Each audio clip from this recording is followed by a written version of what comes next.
श्रीमद् भागवत महापुराण दशम स्कंध 46वां अध्याय। इस अध्याय में आज आप सुनेंगे उद्धव जी की ब्रज यात्रा।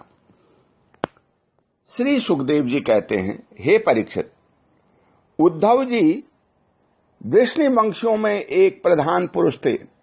वे साक्षात बृहस्पति जी के शिष्य और परम बुद्धिमान थे। उनकी महिमा के संबंध में इससे बढ़कर और कौन सी बात कही जा सकती है कि वे भगवान श्री कृष्ण के प्यारे सखा तथा मंत्री भी थे। एक दिन शरणागतों के सारे दुख हर लेने वाले भगवान श्री कृष्ण ने अपने प्रिय भक्त और एकांत प्रेमी उद्धव जी का हाथ अपने हाथ में लेकर कहा, सौम्य स्वभाव उद्धव, तुम ब्रज में जाओ। वहां मेरे पिता माता नंद बाबा और यशोदा मैया हैं। उन्हें आनंदित करो और गोपियां मेरे विरह की व्याधि से बहुत ही दुखी हो रही हैं। उन्हें मेरे संदेश सुना करके उस वेदना से मुक्त करो। प्यारे उद्धव, गोपियों का मन नित्य निरंतर मुझ में ही लगा रहता है। उनके प्राण, उनका जीवन, उनका सर्वस्व मैं ही हूं। मेरे लिए उन्होंने अपने पति, पुत्र आदि सभी सगे संबंधियों को छोड़ दिया है। उन्होंने बुद्धि से भी मुझी को अपना प्यारा, अपना प्रियतम नहीं अपना आत्मा मान रखा है। मेरा यह व्रत है कि जो लोग मेरे लिए लौकिक और पारलौकिक धर्मों को छोड़ देते हैं, उनका भरण पोषण मैं स्वयं करता हूं। प्रिय उद्धव, मैं इन गोपियों का परम प्रियतम हूं। मेरे यहां चले आने से वे मुझे दूरस्थ मानती हैं और मेरा स्मरण करके अत्यंत मोहित हो रही हैं। बार बार मूर्छित हो जाती हैं। वे मेरे विरह की व्यथा से विह्वल हो रही हैं। प्रतिक्षण मेरे लिए उत्कंठित रहती हैं। मेरी गोपियां, मेरी प्रेयसियां इस समय बड़े ही कष्ट और यत्न से अपने प्राणों को किसी प्रकार रख रही हैं। मैंने उनसे कहा था कि मैं आऊंगा, वहीं उनके जीवन का आधार है। हे उद्धव, और तो क्या कहूं, मैं ही उनकी आत्मा हूं। वे नित्य निरंतर मुझ में ही तन्मय रहती हैं। श्री सुखदेव जी कहते हैं, हे परीक्षित, जब भगवान श्री कृष्ण ने यह बात कही, तब उद्धव जी बड़े आदर से अपने स्वामी का संदेश लेकर के रथ पर सवार हुए और नंदगांव के लिए चल पड़े। परम सुंदर उद्धव जी सूर्यास्त के समय नंद बाबा के ब्रज में पहुंचे। उस समय जंगल में गौएं लौट रही थी। उनके खुरों के आघात से इतनी धूल उड़ रही थी कि उनका रथ ढक गया था। ब्रज भूमि में ऋतुमयी गौओं के लिए मतवाले सांड आपस में लड़ रहे थे। उनकी गर्जना से सारा ब्रज गूंज रहा था। थोड़े दिनों की ब्याई हुई गौएं अपने थनों से भारी भार से दबी होने पर भी अपने अपने बछड़ों की ओर दौड़ रही थी। सफेद रंग के बछड़े इधर उधर उछल कूद मचाते हुए बहुत ही भले मालूम होते थे। गाय दूहने की घर घर ध्वनियों और बांसुरियों की मधुर टेर से अब भी ब्रज की अपूर्व शोभा हो रही है। गोपी और गोप सुंदर सुंदर वस्त्र तथा गहनों से सज धज कर श्री कृष्ण तथा बलराम जी के मंगलमय चरित्रों का गान कर रहे हैं और इस प्रकार ब्रज की शोभा और भी बढ़ गई थी। गोपों के घरों में अग्नि, सूर्य, अतिथि, गौ, ब्राह्मण और देवता पितरों की पूजा की हुई थी। धूप की सुगंध चारों ओर फैल रही थी और दीपक जगमगा रहे थे। उन घरों को पुष्पों से सजाया गया था। ऐसे मनोहर ग्रहों से सारा ब्रज और भी मनोरम हो रहा था। चारों ओर वन पंक्तियां फूलों से लद रही थी। पक्षी चहक रहे थे और भौरे गुंजार कर रहे थे। वहां जल और स्थल दोनों ही कमलों के वन से शोभायमान थे और हम बतख आदि पक्षी वन में विहार कर रहे थे। जब भगवान श्री कृष्ण ने प्यारे अनुचर उद्धव जी ब्रज में आए, तब उनसे मिलकर के नंद बाबा बहुत ही प्रसन्न हुए। उन्होंने उद्धव जी को गले लगा करके उनका वैसे ही सम्मान किया मानो स्वयं भगवान श्री कृष्ण आ गए हों। समय पर उत्तम अन्न का भोजन कराया और जब वे आराम से पलंग पर बैठ गए, सेवकों ने पांव दबा करके पंखा झलकर उनकी थकावट दूर कर दी। तब नंद बाबा ने उनसे पूछा, परम भाग्यवान उद्धव जी, अब हमारे सखा वसुदेव जी जेल से छूट गए। उनके आत्मीय स्वजन तथा पुत्र आदि उनके साथ हैं। इस समय वे सब कुशल से तो है ना? यह बड़े सौभाग्य की बात है कि अपने पापों के फलस्वरूप पापी कंस अपने अनुयायियों के साथ मारा गया, क्योंकि स्वभाव से ही धार्मिक परम साधु यदुवंशियों से यह सदा द्वेष करता था। अच्छा उद्धव जी, श्री कृष्ण अभी हम लोगों की भी याद करते हैं। यह उनकी मां है, स्वजन संबंधी हैं, सखा हैं, गोप हैं। उन्हीं को अपना स्वामी और सर्वस्व मानने वाला वह ब्रज है। उन्हीं की गौएं वृंदावन और वह गिरिराज है। क्या वे कभी इनका स्मरण करते हैं? आप यह तो बतलाइए कि हमारे गोविंद अपने सुहृद बांधवों को देखने के लिए एक बार भी यहाँ आएंगे क्या? यदि वे यहाँ आ जाते हैं तो हम उनकी वह सुघड़ नासिका, उनका मधुर हास्य और मनोहर चितवन से युक्त मुख कमल देख तो लेते। हे उद्धव जी, श्री कृष्ण का हृदय उदार है, उनकी शक्ति अनंत है। उन्होंने दावानल से, आंधी पानी से, वृषासुर और अजगर आदि अनेकों मृत्यु के निमित्तों से, जिन्हें टालने का कोई उपाय न था, एक बार नहीं अनेकों बार हमारी रक्षा की है। हे उद्धव जी, हम श्री कृष्ण के विचित्र चरित्र, उनकी विलासपूर्ण तिरछी चितवन, उन्मुक्त हास्य, मधुर भाषण आदि का स्मरण करते रहते हैं और उनमें इतने तन्मय रहते हैं कि अब हमसे कोई कामकाज नहीं हो पाता। जब हम देखते हैं कि यह नदी है जिसमें श्री कृष्ण जल क्रीड़ा करते थे, वह वही गिरिराज है जिसे उन्होंने अपने एक हाथ पर उठा लिया था। ये वे ही वन के प्रदेश हैं जहां श्री कृष्ण गौएं चराते हुए बांसुरी बजाते थे, और ये वे ही स्थान हैं जहां वे अपने सखाओं के साथ अनेकों प्रकार के खेल खेलते थे। और साथ ही यह भी देखते हैं कि वहां उनके चरण चिन्ह अभी मिटे नहीं हैं। तब उन्हें देखकर हमारा मन श्री कृष्ण मय हो जाता है। इसमें संदेह नहीं कि मैं श्री कृष्ण और बलराम को देव शिरोमणि मानता हूं, और यह भी मानता हूं कि वे देवताओं का कोई बहुत बड़ा प्रयोजन सिद्ध करने के लिए यहाँ आए हुए हैं।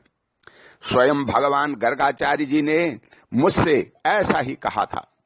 जैसे सिंह बिना किसी परिश्रम के पशुओं को मार डालता है, वैसे ही उन्होंने खेल खेल में ही 10,000 हाथियों का बल रखने वाले कंस, उसके दोनों अजय पहलवानों और महान बलशाली गजराज कोलियापीठ को मार डाला।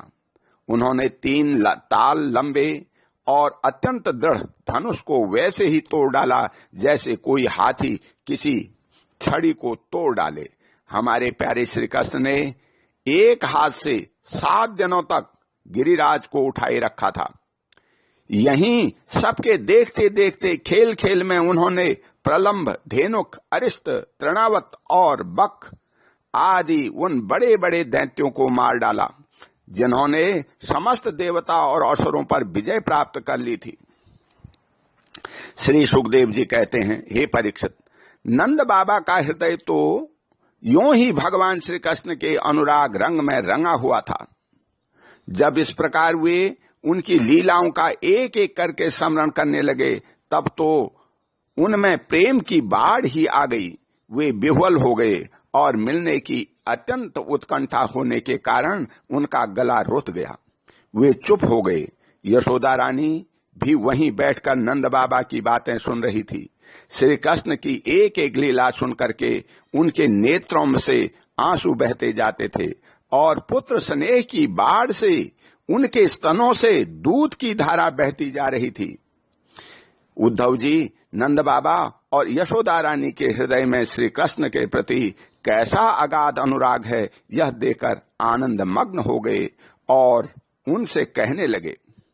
उद्धव जी ने कहा, हे मानद, इसमें संदेह नहीं कि आप दोनों समस्त शरीरधारियों में अत्यंत भाग्यवान हैं, सराहना करने योग्य हैं, क्योंकि जो सारे चराचर जगत के बनाने वाले और उसे ज्ञान देने वाले नारायण हैं, उनके प्रति आपके हृदय में ऐसा वात्सल्य, स्नेह, पुत्र भाव है।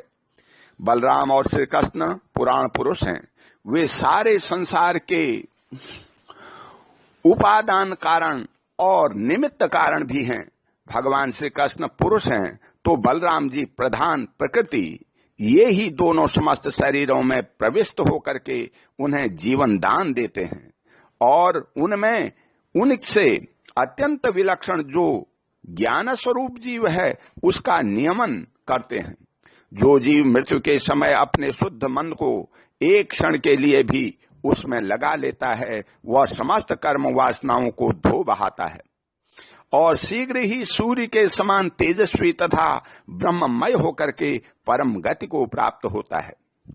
वे भगवान ही जो सबके आत्मा और परम कल्याण हैं, भक्तों की अभिलाषा पूर्ण करने और पृथ्वी का भार उतारने के लिए मनुष्य का सा शरीर ग्रहण करके प्रकट हुए हैं। उनके प्रति आप दोनों का ऐसा सुदृढ़ वात्सल्य भाव है, फिर हे महात्माओं, आप दोनों के लिए अब कौन सा शुभ कर्म करना शेष रह जाता है। भक्त वत्सल यदुवंशी शिरोमणि भगवान श्री कृष्ण थोड़े ही दिनों में ब्रज में आएंगे और आप दोनों को अपने माँ बाप को आनंदित करेंगे। जिस समय उन्होंने समस्त यदुवंशियों के द्रोही कंस को रंगभूमि में मार डाला और आपके पास आकर के कहा कि मैं ब्रज में जाऊंगा, उस कथन को वे सत्य करेंगे। नंद बाबा और माता यशोदा जी, आप दोनों परम भाग्यशाली हैं। खेद न करें, आप श्री कृष्ण को अपने पास ही देखेंगे, क्योंकि जैसे काष्ठ में अग्नि सदा ही व्यापक रूप से रहती है, वैसे ही वे समस्त प्राणियों के हृदय में सर्वदा विराजमान रहते हैं। एक शरीर के प्रति अभिमान न होने के कारण न तो कोई उनका प्रिय है और न तो अप्रिय, वे सब में और सबके प्रति समान हैं। इसलिए उनकी दृष्टि में न तो कोई उत्तम है और न कोई अधम, यहाँ तक कि विषमता का भाव रखने वाला भी उनके लिए विषम नहीं है।